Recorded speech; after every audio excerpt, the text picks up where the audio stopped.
네, 안녕하세요. 오랜만에 뵙습니다.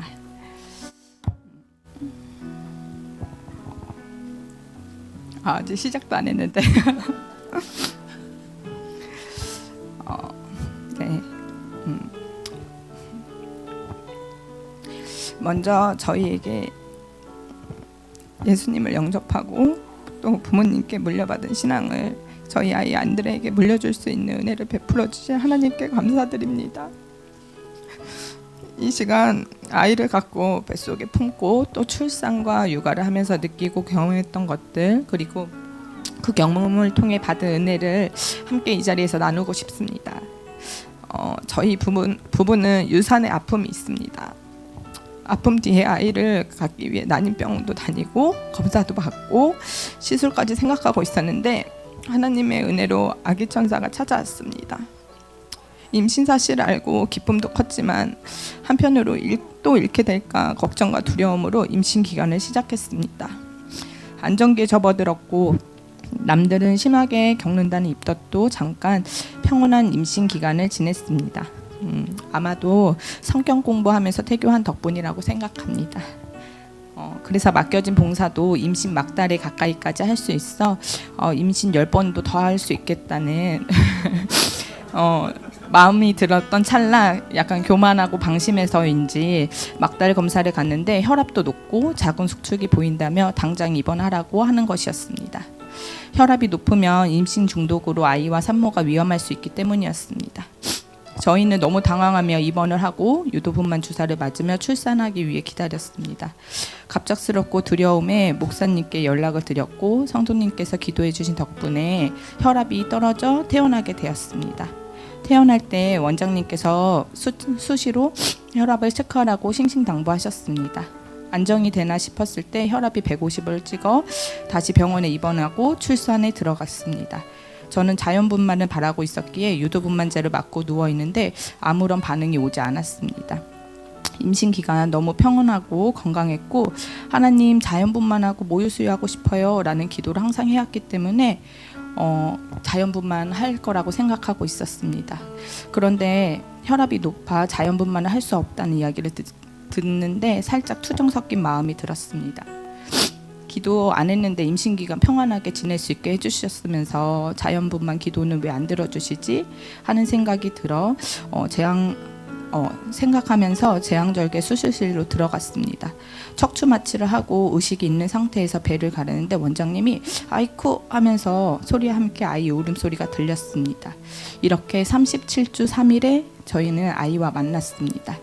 수술도 잘 마치고 회복도 빠르게 하여 아이를 보러 갔는데 아이 머리에 혹이 커다랗게 있었습니다. 놀라서 물어보니 두열종이라고 했습니다. 골반에 낑겨 있어서 피가 머리에 고여서 생긴 혹이라고 했습니다. 그리고 회진 오신 원장님께서 제 배에 복수와 가스가 많이 차 있어서 배를 갈랐을 때 장기가 쏟아져 나와서 놀라서 아이쿠라고 하셨다고 했습니다. 가만히 생각해보니 자연분만을 했더라면 압력으로 인해 아이의 머리의 혹은 더 크고 저는 혈압으로 생사가 오락가락했을 뻔한 것입니다. 사람이 마음으로 자기의 길을 계획할지라도 그 걸음을 인도하는 자는 여호와시니라. 아멘. 하나님께서 진통 없이 더 건강하고 안전한 방법으로 출산하게 하시려는 큰 뜻이 있었음을 그제서야 깨달으며 감사가 나왔습니다. 그리고 조리원에서 아기를 보고 있는데 산부인과에서 연락이 왔습니다. 출생했을 때 눈 검사를 했는데 망막에 이상물질이 보인다며 큰 병원에 소견서를 써주겠다고 한 것입니다. 가슴이 철렁 내려앉았습니다. 그래서 바로 남편에게 전화했는데 눈물이 멈추지 않았습니다. 그리고 또 하나님께 왜 그러세요? 하나님 차라리 제가 아프게 해주세요 하는 단식이 튀어나왔습니다. 눈에 넣어도 아프지 않을 것 같은 작고 소중한 아가 순간 부모의 마음을 느끼고 더 나아가 하나님은 어떻게 하나뿐인 도승자 예수님을 우리를 위해 십자가에 내어주셨을까 상상할 수 없는 사랑으로 가슴이 먹먹해지며 눈물이 더해졌습니다. 결혼하여 부부가 되고 출산하며 부모가 되어야만 느낄 수 있는 마음, 하나님의 크고 놀라운 섭리를 깨닫는 순간이었습니다. 소견서를 들고 아산병원에 갔는데 다행히 눈에는 아무런 이상이 없었습니다. 너무 감사했습니다. 그런데 검진 때 엉덩이에 이상이 있어 다시 아산병원에 진료를 갔고, 저는 하나님의 감사와 사랑을 잊고 또 불평과 염려와 걱정을 했습니다. 검사를 받았는데 정상 소견이었습니다. 그 다음에는 목 뒤에 혹이 만져져 병원에 또 달려갔습니다. 저는 또 염려와 걱정으로 하루하루를 보냈습니다. 하나님은 왜 자꾸 우리에게 시련을 주시지 생각하던 찰나 깨닫게 하시는 하나님의 은혜로 생각이 바뀌었습니다. 드레의 작은 이상은 불평, 염려, 걱정보다 기도하라고 주시는 하나님의 사인이구나. 하나님이 우리 드레를 사랑하셔서 주시는 신호라 생각했습니다. 하나님이 우리 부부에게 아이를 맡겨주셨다는 것은 하나님의 계획 안에 있는 하나님의 사람으로 양육하라는 것이 우리의 사명임을 깨닫게 해주셨습니다. 하나님이 우리에게 아이를 맡기셨기에 염려와 걱정이 아닌 하나님의 방법대로 양육하시기를 원한다는 것을 알았습니다.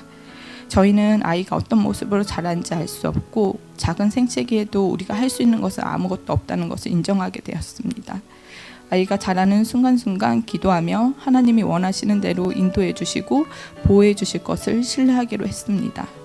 그리고 유아 세례를 앞두고 교육을 받으면서 유아 세례는 아이가 부모의 신앙을 이어받아 하나님의 언약의 백성이며 또한 앞으로 아이를 하나님의 자녀답게 신앙으로 양육하겠다는 부모의 다짐이라는 것을 알게 되었습니다.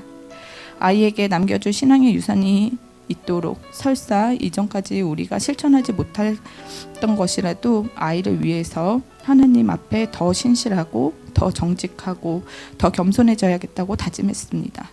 우리 부부는 가정 예배를 통해 섬김의 모습을 통해 기도를 통해 말씀을 통해 본이 되는 삶으로 아이를 양육하며 안드레가 그 이름처럼 예수님을 따르며 언제나 말씀으로 살아가는 아이가 되기를 소원합니다. 교육 후 지혜의 말씀으로 양육하기 위해 아이에게 잠언의 말씀을 읽어주는 남편의 모습을 보며 우리 가정의 든든한 기둥이구나 믿음직스러웠습니다. 얼마 갈지 모르는 믿음직스러움이지만 주님이 오시는 그날까지 우리 가정에 허락하신 아이를 통해 믿음의 대를 이어갈 수 있도록 하나님의 방법으로 아이와 함께 믿음을 키워가는 동역자의 역할을 잘 해낼 수 있기를 기도해 주시길 부탁드립니다. 우리를 자녀 삼아 주시고 또한 귀한 아이를 맡겨주신 하나님께 감사드립니다. 감사합니다.